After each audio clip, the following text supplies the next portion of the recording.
def ba nga xam ni c'était à la fois une démocratie, les gens vivaient décemment, en dehors peut-être du sida qui avait des problèmes. C'était un modèle. Mais président Yane Khama nee na kii bi mu ñëwee li ñuy wax Sénégal fii. loolu mu dafa def Massissi président bu bees dafa def ay détournement mu ne il faut ñu jàppaleen il faut ñu poursuivre leen avec une fermeté bi mu ko waxee. lan la wax loolu lañ ko war a waxee fii.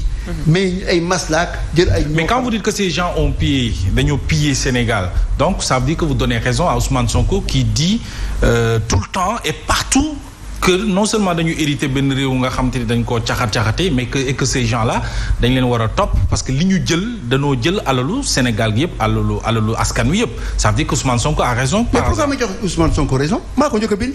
ah yow yaa ko njëkk a bind nañ wax dëgg. il faut s'arrêter. ban Ousmane Sonko.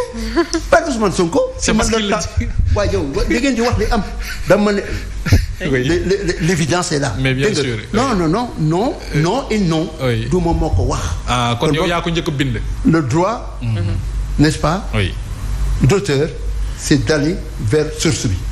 ba ma kalaan bind laa la wax. boobu sax c'était au temps de. dama laaj Macky Sall. oui dama laaj ko. mais vous croyez que ñoom ñoo ko wax. ah mais ils n'ont pas inventé la roue. il faut s'arrêter laa la wax. gis nga ni soo koy bëgg a dimbale. da nga koy wax li nga xam ne mooy di taxaw mais doo ñëw. di ko jox. loo xam ne les plumes du pan yaakaar ne moo def lii moo def laa def ko am na mérite nag. am na ful yu ko topp. xam naa ne il a eu le mérite. d'être un acteur politique engagé. xam naa ne sénégalais yi ñu si bari gëm nañ ko. mais en politique comme on dit name recognition la reconnaissance du nom c'est important loolu am na ko. donc il y a beaucoup d'aspects yoo xam ne sur lesquels je lui dis chapeau parce que man ba ma koy xam muy commencer sa carrière politique moom moo wane dafa bëgg a gis. ma accepté ko ne ko trouve-moi à tel endroit mu ñëw fekk si ma j'avais vu quelqu'un. qui ça. Ousmane Sonko. ah oui. Ousmane Sonko kon bi am na waxtaan. amul weddi moo ma fekk si. lan ngeen bëgg ma wax. lan ngeen bëgg bu leen tey nit ginaar ngeen bëgg ko rek nag. mais doyen pourquoi ne pas l'accompagner. ku gis sa expérience li nga fi nga jaar ci àdduna bi aujourd'hui ak partenaires souvent yi ngay am à l'étranger pourquoi ne pas l'accompagner. mais man ñibbisi naa Sénégal nañu truelle en main non. oui du loolu laa wax. xam nga loolu moo di lan. suñu ma wax sax kaay bàyyi fii ma def ko. attention dama bëgg wax déedéet la politique c'est pas une affaire de personne. Oui. c'est un contexte général. bu ñu war a teg ñu comprendre parce que y a beaucoup d'autres Sénégalais dans le pays profond. dans la diaspora qui ont des choses à apporter. Je refuse d'être le singleton qui est comme disait l'autre le Deus ex machina qui promet la lune. non xam nga loolu.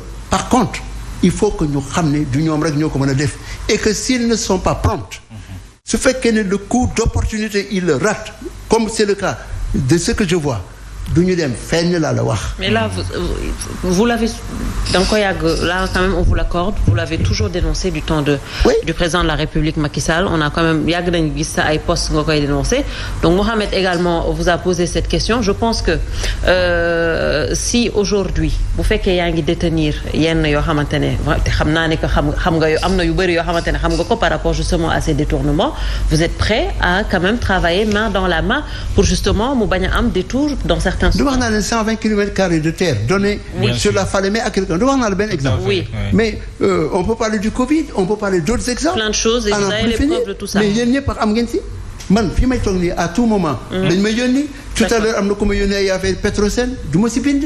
parce que parfois aussi j'étais en train d'écrire sur l'histoire de Mamadou Moustapha Ba les conditions de son. et on va y revenir. etc.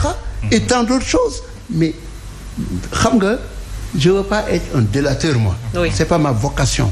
Par contre s'il y a une information de qualité à donner je suis prêt. à donner su fekkee ne ñoom seen bopp. bëgg nañu waxtaan ak nit ñi nañu wàcc seen bopp. xam nga loolu. la gestion verticale xewi na.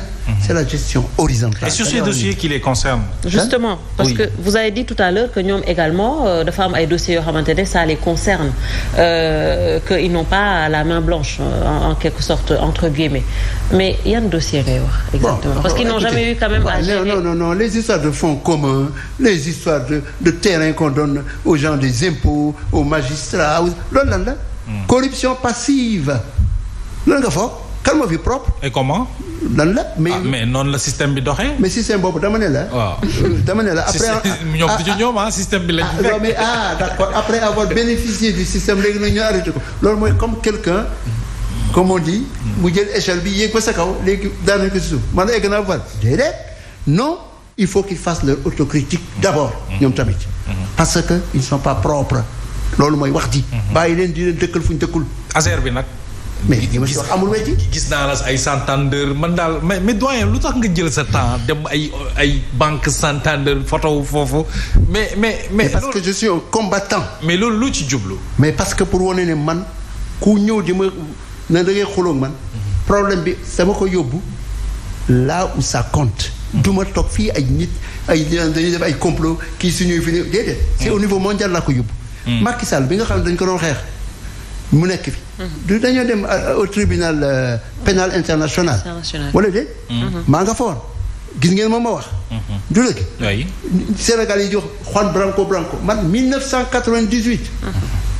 la ma fa Kofi Annan envoyé j'étais le premier Sénégalais envoyé spécial du secrétaire général de l'ONU là-bas quand on a fait les premières opérations pour arrêter les Rwandais qui fuyaient le génocide et ça s'est passé à Nairobi.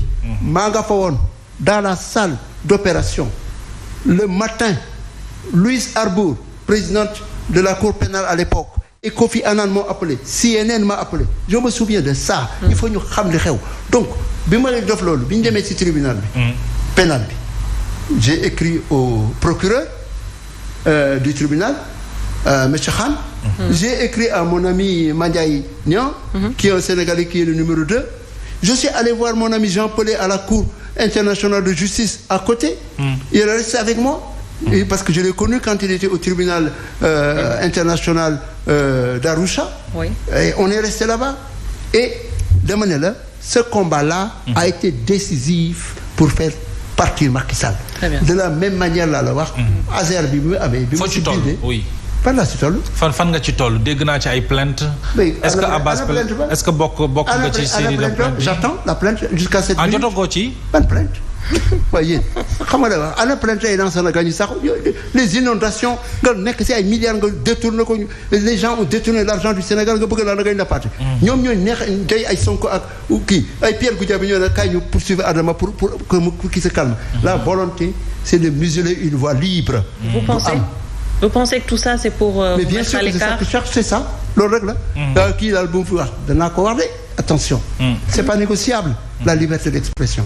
D'accord alors pour en revenir justement ci tout ça également scandale yooyu la on va Ousmane Sonko ci campagne am dafa waxoon ni que suñu amee majorité à l'Assemblée nationale dinañ revoir encore cette loi d'amnistie est-ce que vous pensez concrètement que dinañ ñëwaat ci loolu. D'abord c'est une bonne chose.